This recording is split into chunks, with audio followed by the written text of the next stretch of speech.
A paz do Senhor Jesus com você, tudo bem? Estamos aqui mais uma vez no nome do Senhor Jesus Cristo de Nazaré para poder trazer uma palavra de edificação para a sua vida, tá? E não se esqueça de compartilhar o nosso canal, se inscrever no nosso canal, deixar também o seu like, mas o principal que eu quero que você faça é refletir na palavra de Deus. Te convido a fazer uma leitura no livro de Hebreus, capítulo de número 12, versículo de número 15, onde a palavra diz: atentando diligentemente, porque ninguém seja faltoso, separando-se da graça de Deus, nem haja alguma raiz de amargura, que brotando vos perturbe, e por meio dela muitos sejam contaminados. Nós estamos muito preocupados com a cura do nosso corpo. Estamos procurando evitar doenças de todas as formas. As pessoas que costumam frequentar as academias, fazer caminhadas, ciclismo, elas fazem tudo aquilo por quê? Para poder se protegerem contra as doenças do corpo. Mas a principal doença que existe na vida do ser humano não é a doença exterior, mas sim é a doença interior. E nós temos uma palavra de Deus para você. Vamos falar de cura interior. Vamos falar de cura da alma, que é o principal. Nós temos que nos precaver contra as doenças do corpo, sim, mas principalmente da doença da alma do ser humano. A amargura, ela é gerada por um ressentimento. Esse ressentimento, ele gera o ódio e em seguida, ele gera uma vingança. E isso acontece quando nós somos feridos. E essa ferida, ela produz uma dor, que muitas vezes essa dor ela fica oculta. Eu tenho certeza que por algum momento, em alguma situação, você foi ferido. E você ficou com um ressentimento no seu coração. Não sei se você perdoou aquela pessoa que te ofendeu, ou se você guarda esse ressentimento, essa amargura até nos dias de hoje. E isso é algo extremamente perigoso. A Bíblia Sagrada, no capítulo de número 13 de 2 Samuel, nos fala que Tamar, filha do rei Saul, ou melhor dizendo, filha do rei Davi, ela foi violentada por Aminon, seu irmão. E logo depois ela procurou a casa de Absalão, seu irmão, contou tudo, e Absalão simplesmente disse: é teu irmão, Tamar, fica tranquila, não tem problema. Só tem um detalhe, a Bíblia diz que ele guardou aquilo no seu coração. E ao cabo de 2 anos, ele fez aparentar que não tinha nenhum problema com seu irmão e reuniu todos os filhos do rei para poder tosquear as suas ovelhas.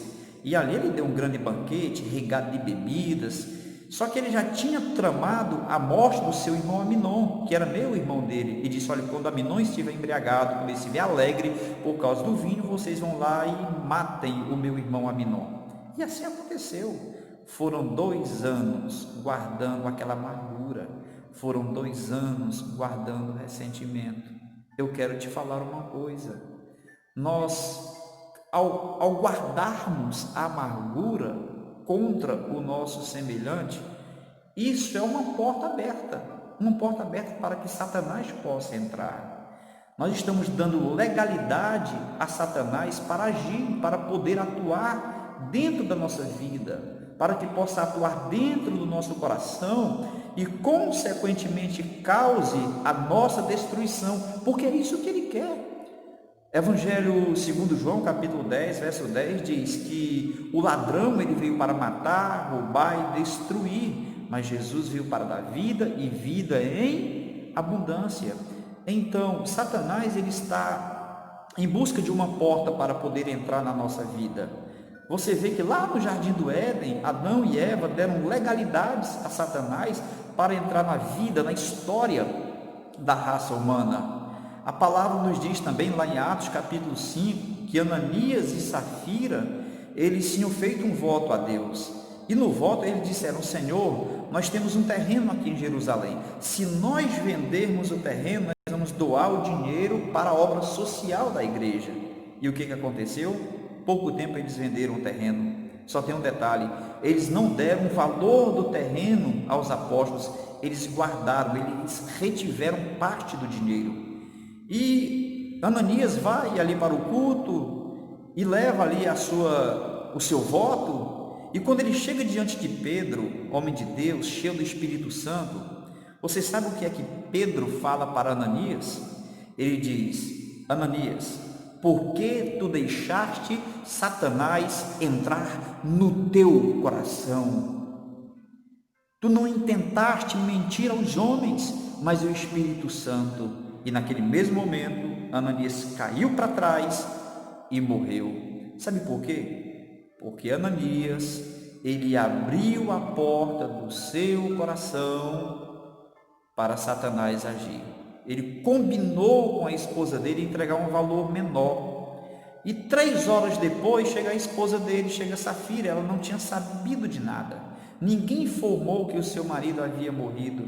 E quando ela chega diante de Pedro, Pedro pergunta: Safira, foi portanto que vocês venderam aquele terreno? E Safira confirmou o erro, Safira confirmou o engano, disse: foi, Pedro. E Pedro olhou assim para a porta do templo, do local onde eles estavam, e disse: olha, ali estão os jovens que sepultaram teu marido, e eles também te sepultarão. Ou seja, os dois foram mortos. Não havia necessidade dos dois morrerem, mas eles deram legalidade para Satanás entrar nas suas vidas e a destruir. O que eu quero lhe dizer é que a amargura, o ódio, o ressentimento que você guarda no seu coração é uma porta aberta que você está deixando para Satanás agir. Quando nós ficamos com ressentimento em igualdade como ofensor, isso vira um cabo de guerra e ninguém acaba cedendo.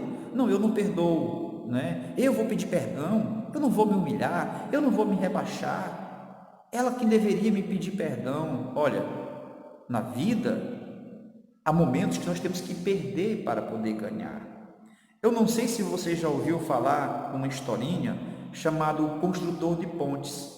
Conta-se que 2 irmãos, eram irmãos ricos, fazendeiros, e eles começaram a se odiar, tiveram uma briga, né? E o mais velho pegou, chamou um carpinteiro e disse: olha, eu quero que você construa aqui uma grande muralha, uma grande cerca, para poder impedir, não é, de eu olhar para a terra do meu irmão olhar para a minha terra, do gado dele passar para o meu lado, não é? E assim sucessivamente. E ele pegou, chamou aquele carpinteiro, chamou aquele homem para fazer aquela grande muralha.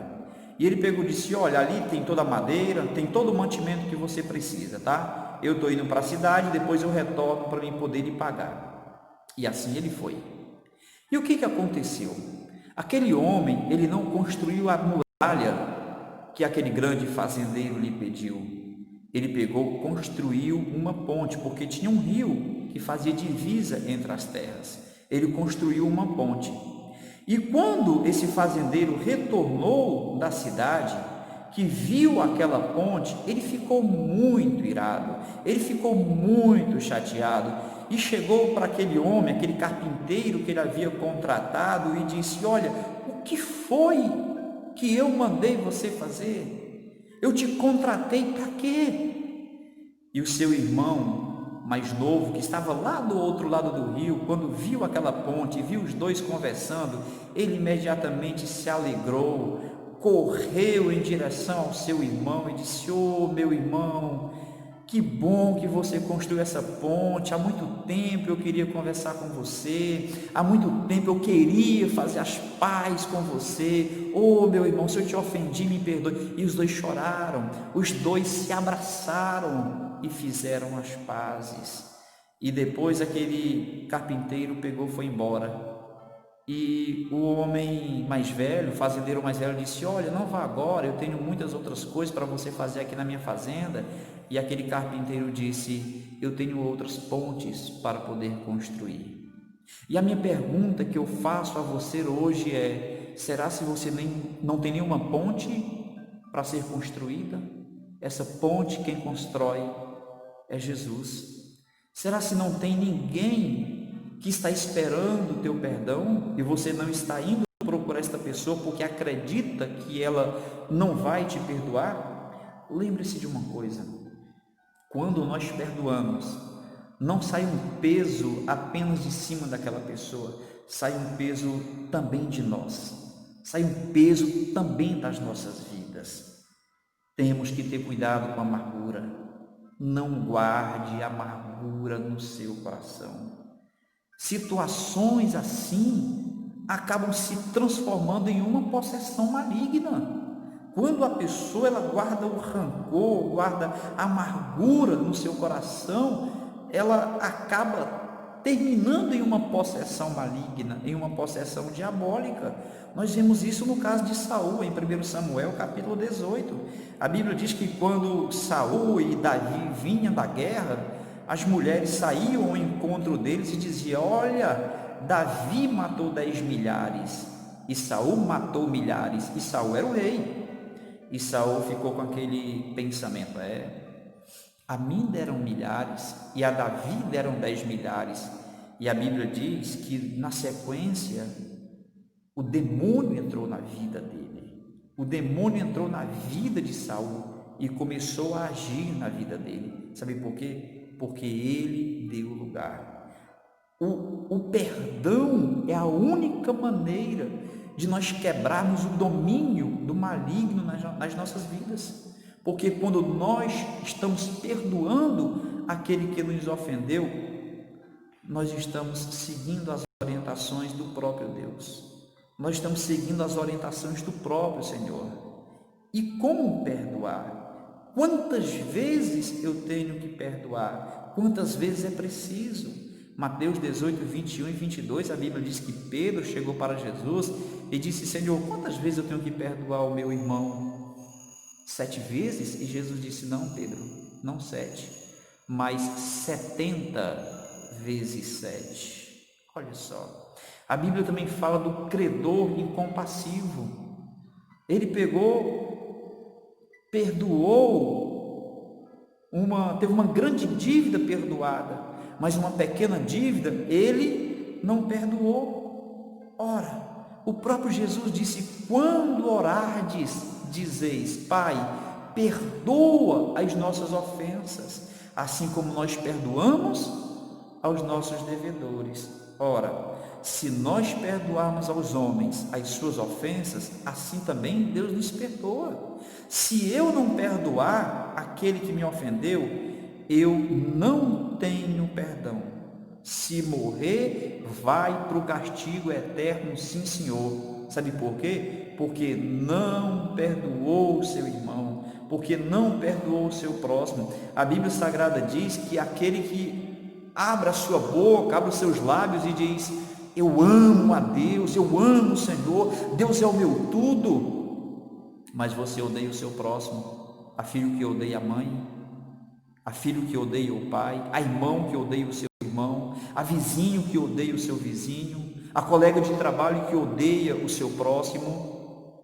E aí, quando você odeia o seu próximo e diz que ama a Deus, a Bíblia diz que você é mentiroso.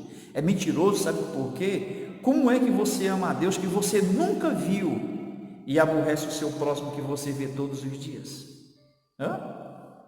Ora, se nós não perdoarmos aos homens as nossas ofensas, Deus também, Ele não nos perdoará. Observe uma coisa: não espere sentir alguma coisa para poder perdoar. Perdoe pela fé. Perdoe pela fé. Todas as nossas palavras, elas dão subsídios para os demônios atuarem ou para o Espírito Santo atuar. Cabe a você escolher. As tuas palavras de perdão, as tuas palavras de amor, as tuas palavras de bondade, as tuas palavras de misericórdia, elas dão subsídio para o Espírito Santo atuar na sua vida. Mas as palavras de ódio, rancor, amargura, violência, elas dão subsídio aos demônios para poder atuarem na sua vida. E eu pergunto: Você quer dar subsídios para quem atuar na sua vida? Se é o Espírito Santo, perdoe. Mas se é aos demônios, então continue com essa amargura que você tem. É sua a resposta, é uma decisão sua. Eu não posso fazer você perdoar. Deus também não pode fazer você perdoar. Essa é uma decisão sua. O Senhor coloca diante de você a vida e a morte, o bem e o mal. Escolhe, pois, a vida, disse ele, para que vivas tu e a tua semente. Então eu te convido, faça a boa escolha. Perdoe aquela pessoa que te ofendeu. Perdoe e você será perdoado. Perdoe e você vai estar tirando uma carga pesada de dentro de você. Não guarde amargura. Seu coração é a habitação do Espírito Santo. E o Espírito Santo é paz. O Espírito Santo é amor. O Espírito Santo, ele é mansidão. Ele quer fazer morada para todo sempre no teu coração. E o apóstolo Paulo disse: não extingueis o Espírito de Deus, não apague o Espírito Santo de Deus, mas a cada dia enalteça o nome do Senhor, procure viver em paz com todos, e como lemos aqui neste momento, não deixe criar no seu coração nenhuma raiz de amargura que pode perturbar a sua vida, e o pior, pode conduzir a pessoa ao tormento eterno. Amém? Deus abençoe, perdoe, perdoe, perdoe. É isso que eu lhe digo, seja feliz, seja abençoado no nome de Jesus. Deus abençoe você, Deus abençoe toda a sua família. Deus cure a tua alma, Deus cure a alma do Brasil, Deus cure a alma da nossa cidade, Deus cure a alma do mundo, em nome de Jesus.